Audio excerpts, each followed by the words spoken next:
bi gën a plafonné mooy 25 millions wala 15 millions aussi ñu xam ni salaire u Sénégal selon grade bi poste bi nombre tànk bi ak diplôme bi lii ngay am mu leer ci kanam mu ñëpp mais loolu on peut le faire on peut le régler on passe à l'Assemblée nationale ñu defaraat ko. parce que yenn avantages yi nga xamante ni day fekk ci yenn salaires yi. aussi am na ci koo xamante ni dans un autre côté il fait plus dur plus cher il parvient pas à avoir ça. exemple dans un pays qui se respecte ñett ñi lañ gën a fay enseignant médecin ak le soldat fii ñett ñooñu ñoo gën a sonn ñu dugg naa kaar bay bëgg a dee.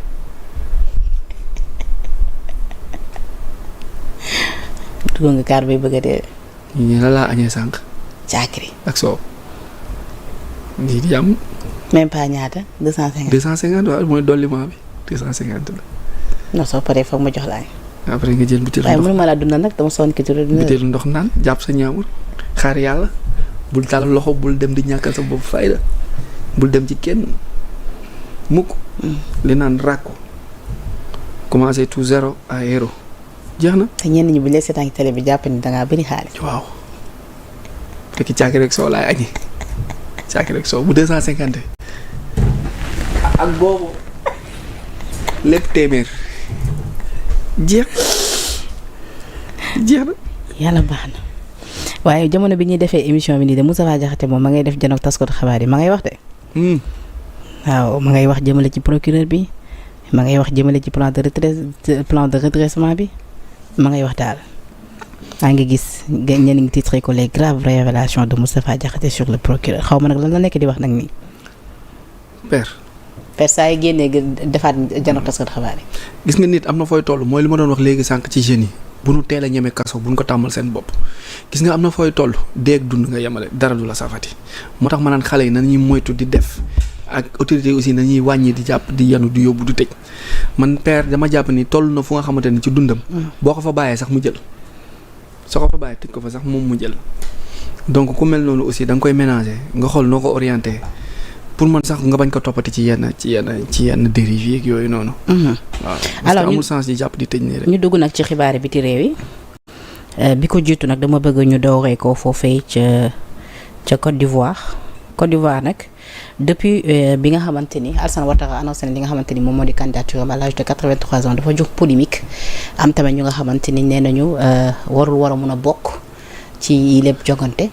donc loolu tamit posé problème mais également yenn ci ay opposants yi nga xamante ni ci jogante présidentielle bi nga xam ne ñu koy dëgmal feeg ñetti weer duñ ci bokk ku mel ni l'ancien président Laurent Gbagbo ak ki nga xamante ni moom moo di Tidjane Thiam mais ginnaaw loolu tamit dafa am ay mbir yi nga xamante ni am na fa niki lundi guddeeb lundi foofee ca Côte d'Ivoire muy ay yëngu-yëngu yi nga xamante ni am na foofee ca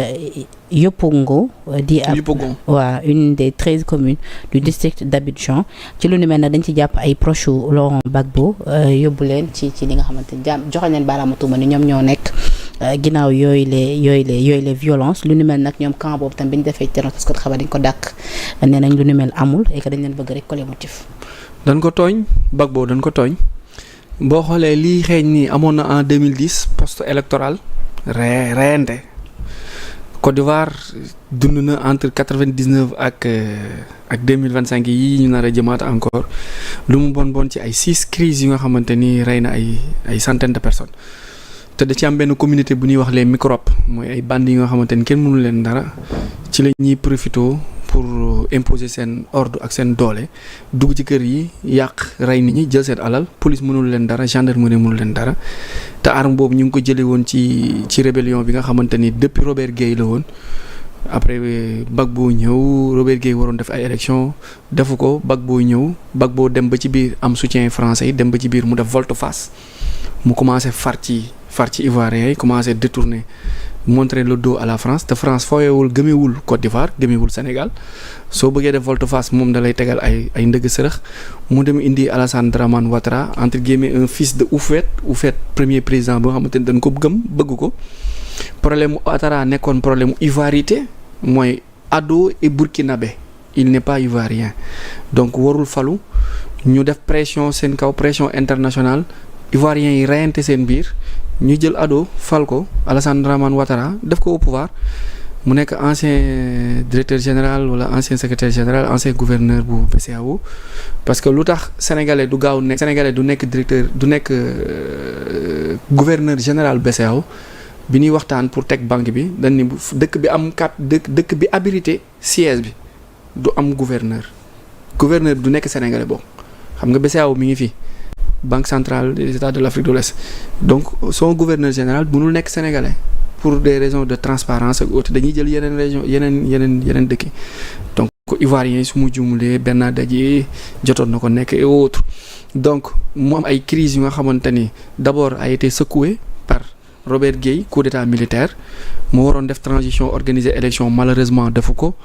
Gbagbo vient il pousse encore un peu son mandat. Problème ivoirité am on fait venir Ouattara. Maintenant ci bi ñuy indi Ouattara ñu jàpp Gbagbo. forcé ko la France def le coup. C'est un coup d'état que la France a fait jël Gbagbo yóbbu ko La Haye en Hollande CPI Cour pénale internationale. mook jabar ji Simone. après benn moment quelques années après ñu libéré leen. Gbagbo recouvre ses droits et les Ivoiriens se rendent compte que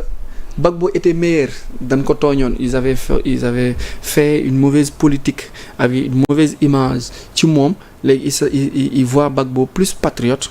donc son retour pourra faire perdre Ado le pouvoir te Gbagbo s'il arrive au pouvoir les intérêts français seront menacés Gbagbo va s'aligner sur les Assimi Goïta Ibrahima Traoré bu Mali bu Burkina ak Abdourahmane Tidiane bu Niger AS te loolu dee moo leen gënal loolu parce que en quelque sorte c'est la Côte d'Ivoire qui alimente la rébellion les coups d'État ak le terrorisme en Afrique de l'Ouest et qui maintient la France dans la CEDEAO donc dañuy soxla un pion ki waroon remplacer Ado premièrement mu décédé à quelques mois des élections keneen ki mu ko war a remplacer waat décédé waat donc Ado forcé dem troisième candidature léegi troisième candidature jeex ñu gis ni il y a le produit Tidiane Thiam qui est une continuité de Ado mais Tidiane son cas n'est pas tellement clair avec problème mu ivoirité bi amoon parce que nee nañ il est d'origine sénégalaise mais nit ñi dañuy fàtte ni ñi wax ni Tidiane Thiam du fi falu mais ñoom ñoo fal Alassane Ouattara burkinabé la même coow boobu noonu ñu bàyyi Ouattara gagné bu ngeen bàyyi ba Ouattara nekk président Côte d'Ivoire lan moo leen empêché Tidiane Thiam nekk président Côte d'Ivoire surtout que Tidiane Thiam sa famille était hébergée en quelque sorte ba pare dafa am ay parents proches ak Houphouët-Boigny. Oui. Malheureusement loolu jeex nga génne Tidiane Thiam le candidat plus potentiel en quelque sorte mais moom it continuité de la France la moo tax y a un jeu qui se cache derrière le programme de Tidiane Thiam à tout moment mën na nekk candidat ñu jógee foofu ñu ni Gbagbo du jàll. mais am na ñu jàpp ni c'est déjà trop tard parce que élection yi comme li ma la ko waxee